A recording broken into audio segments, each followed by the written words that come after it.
अस्सलामुअलैकुम। मेरा नाम है नवाफ। उम्मीद है कि स्टूडेंट्स आप सब खैरियत से होंगे।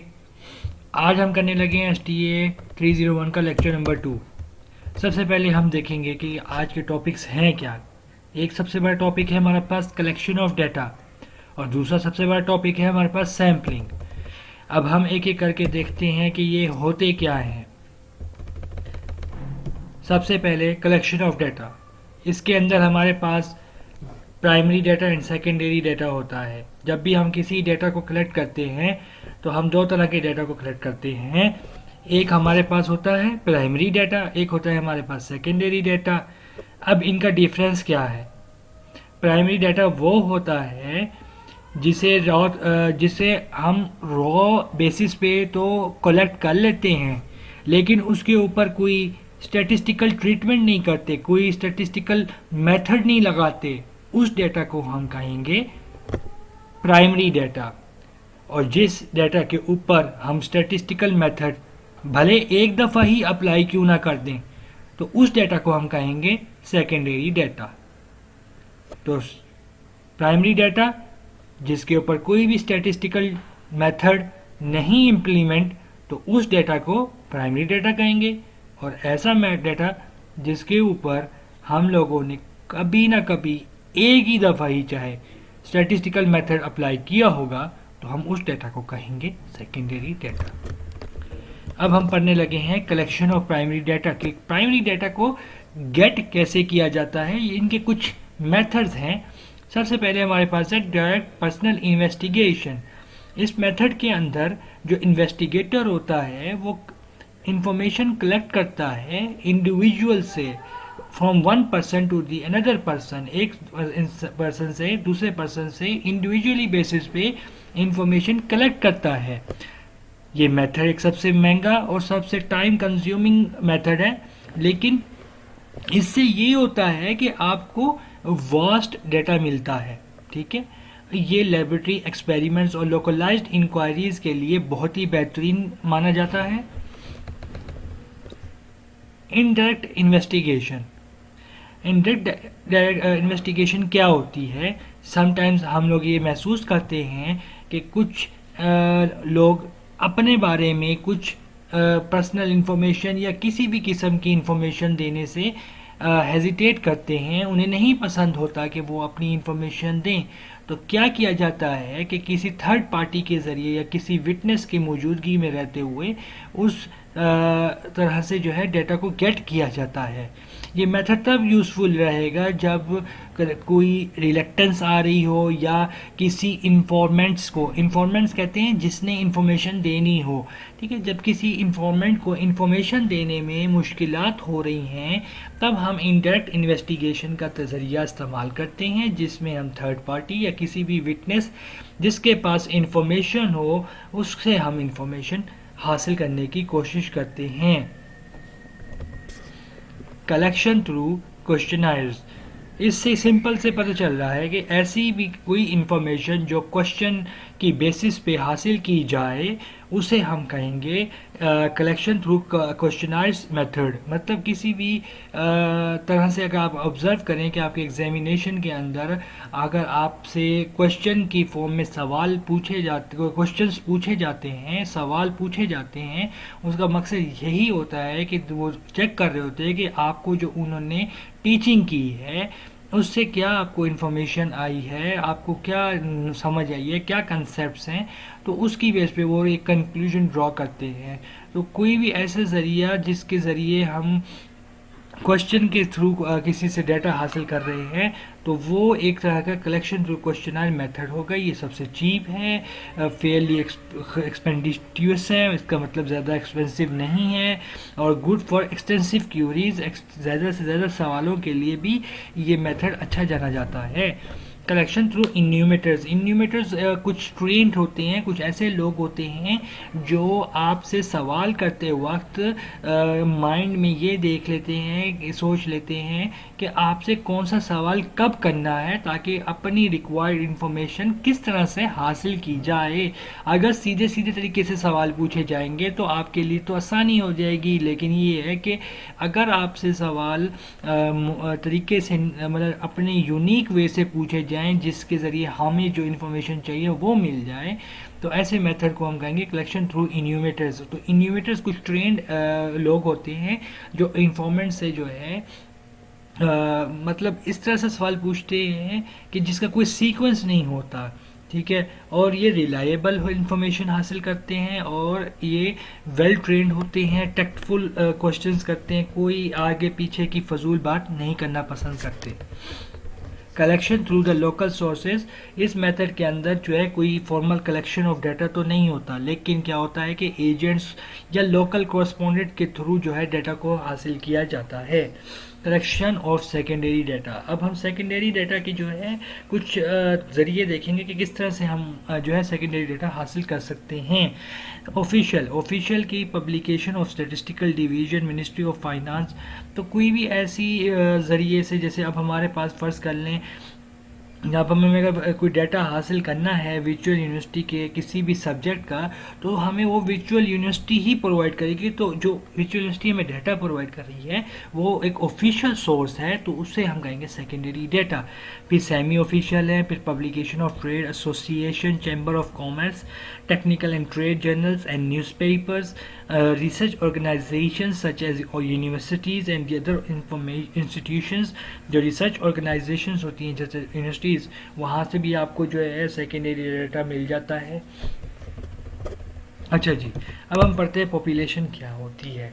सबसे पहले पॉपुलेशन क्या होती है। Statistical population is the collection of every member of a group processing the same basic and defined characteristics. अच्छा जी, सिंपल ये अल्फाज में बताऊंगा, ऐसे तमाम मेंबर्स के लोग, ऐसे मेंबर के लोग जिनके सेम और डिफाइंड कैरेक्टरिस्टिक्स होंगी, वो हमारी पॉपुलेशन कहलाती है। जैसे हमारे पाकिस्तान के अंदर जो है वो लोग रहते हैं जो अल्लाह पे यकीन और हजूर पाक सल्लल्लाहु अलैहि वसल्लम पे यकीन रखते हैं, तो हम उसको पॉपुलेशन कहते हैं, क्योंकि ये एक ही ग्रुप ऑफ पीपल हैं जो एक ही जगह पे रह रही हैं। ये collection of every member of a people है जिनके same basic and defined characteristics हैं, ठीक है। तो ऐसी कोई भी चीज़ जिसकी same basic and defined characteristics होंगी उसको हम पॉपुलेशन कहेंगे, लेकिन वो ज़रूरी है कि वो चीज़ें जो हैं ग्रुप की फॉर्म में हों। अगर इंडिविजुअली बेसिस पे हम ऐसे नहीं कह सकते कि ये जो है ग्रुप है, ठीक है। अगर हम 5 दोस्तों का एक जो है ग्रुप है और हमारी सेम थिंकिंग है, सेम कैरेक्टरिस्टिक्स हैं, सेम जो है एजुकेशनल बैकग्राउंड है, सेम कास्ट है, तो हम कहेंगे कि ये एक जो है 5 लोगों की ग्रुप है और ये एक तरह की पॉपुलेशन है, ठीक है। अब हम पढ़ने लगे हैं फिनाइट पॉपुलेशन। इनफिनाइट पॉपुलेशन क्या होती है। फिनाइट से पता लगता है कि कोई भी ऐसी चीज़ जो एक लिमिट के अंदर हो, और इनफिनाइट से पता लगता है कि कोई ऐसी चीज़ जो जिसकी कोई लिमिट नहीं है, ठीक है। तो IQ of all the children's in a school, अब एक स्कूल है उसके अंदर जितने भी चिल्ड्रंस हैं तो उनकी जो IQ है वो एक फिनाइट है। IQ ऑफ ऑल चिल्ड्रंस, तो हर बच्चे की ये जो IQ है वो एक ग्रुप है और वो एक स्कूल के अंदर है, वो स्कूल एक लिमिट है, तो वो एक फिनाइट पॉपुलेशन है। और इसी तरह से इनफिनाइट पॉपुलेशन वो किसी किस्म की भी हो सकती है। आसान हो रही है, मैं वेट कर लेता हूँ, आप लोग भी वेट कर ले, ठीक है। अब हम पढ़ते हैं सैम्पलिंग फ्रेम। सैम्पलिंग फ्रेम जो होता है वो एक कंप्लीट लिस्ट ऑफ आइटम्स होते हैं, लिस्ट ऑफ एलिमेंट्स होती है इन द पॉपुलेशन, ठीक है। अब हमारे पास वर्चुअल यूनिवर्सिटी ऑफ पाकिस्तान है। इस वर्चुअल यूनिवर्सिटी ऑफ पाकिस्तान के अंदर डिफरेंट कोर्सेज और डिफरेंट डिग्रीज करवाई जा रही हैं, ठीक है। अब वर्चुअल यूनिवर्सिटी के अंडर काफ़ी सारी पॉपुलेशंस आती हैं, ठीक है। उसमें से जो कंप्लीट लिस्ट ऑफ BScs के स्टूडेंट्स हैं वो हमारे पास एक सैम्पलिंग फ्रेम कराए जाएंगे। इसी तरह BSc IT जो होगा वो एक कंप्लीट लिस्ट ऑफ स्टूडेंट्स होगी, जो उसको हम कहेंगे ये सैम्पलिंग फ्रेम है। जैसे अब आप फर्ज कर लें आप हैं स्टूडेंट स्टैटिक्स के, ठीक है, तो आपकी जो स्टूडेंट्स की लिस्ट होगी वो हमारे लिए सैम्पलिंग फ्रेम होगी, और वो हमारे लिए भी सैम्पलिंग फ्रेम होगी और वर्चुअल यूनिवर्सिटी के लिए भी एक सैम्पलिंग फ्रेम होगा कि ये स्टूडेंट्स हैं इस सैंपल में से जिसमें जो है बच्चे BScs के स्टूडेंट हैं, जो स्टैट्स के स्टूडेंट हैं। ये कुछ एडवांटेजेस हैं, ये आप लोग देख लीजिएगा एमसीक्यूज़ के लिहाज से। मैं फिर बताता हूँ। Saving in time and money है, more detail information may be obtain from each sample unit, ठीक है। टाइम की बचत करता है ये सैम्पलिंग, और मनी की भी बचत करता है।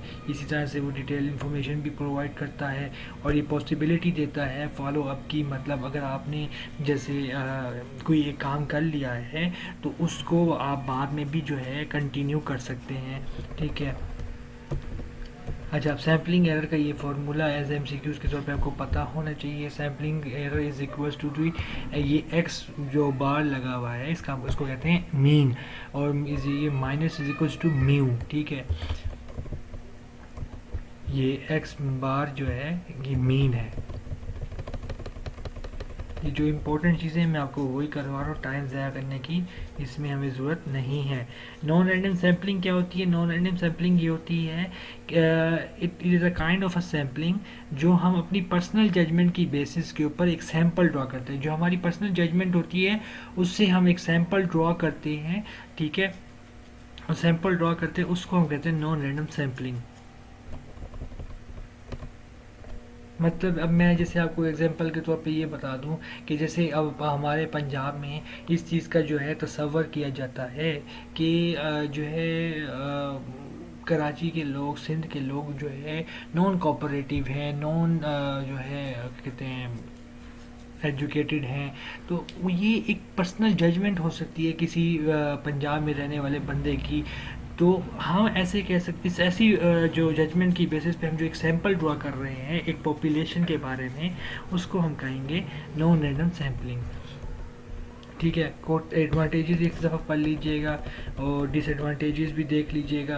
ये STA 301 के पेपर में थियोरेटिकली कोई चीज़ नहीं आती। ज़्यादा से ज़्यादा जो है पेपर में जो है क्वेश्चंस ऐसे होते हैं जो कंसेप्ट जो हम आगे पढ़ेंगे उससे रिलेटेड होंगे, ठीक है। ये टाइप्स एक हैं रैंडम ऑफ सैम्पलिंग की, ये आप लोगों को पता होने चाहिए, सही है।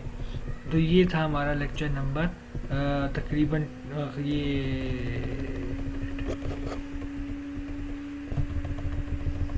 ये भी जो है ना कुछ ख़ास नहीं है लेक्चर नंबर 2 के अंदर। ये बस आप जो है इसके नाम याद रख लीजिएगा कि ये हमारे पास कौन कौन से जो हैं मेथड्स हैं, ठीक है। ये सारी जो आगे कैलकुलेशन है ये आगे जाके मैं आपको समझाऊंगा ईच एंड एवरीथिंग। तो ये था हमारा लेक्चर नंबर 2, बस इतना सही आपको याद रखने की ज़रूरत है। और ये जिस तरह की ये चीज़ें हैं इस तरह की सारी चीज़ें आप लोगों को MCQs के तौर पे तैयार करनी चाहिए, बाकी ऐसा कुछ नहीं करना, ठीक है। और ये जो मीन जिस तरह निकाला, ये फार्मूला कैलकुलेशन हुई है, ये भी मैं आपको सिखा दूंगा कि टेंशन वाली बात नहीं है। अभी तो ये स्टार्ट है, तो बस थोड़ा थोड़ा सा ऊपर से पता होना चाहिए कि क्या क्या क्या चीज़ें हैं, कैसी क्या रैंडम सैम्पलिंग है, क्या नॉन रैंडम सैम्पलिंग है, ठीक है। तो ये टाइप्स आपको पता होनी चाहिए MCQs के लिहाज से, सही है। एडवांटेजेस और डिसएडवांटेजेस पता होना चाहिए, ठीक है। और एज सच इसमें इतना इम्पोर्टेंट कुछ नहीं है। हमारा लेक्चर नंबर 2 ख़त्म होता है।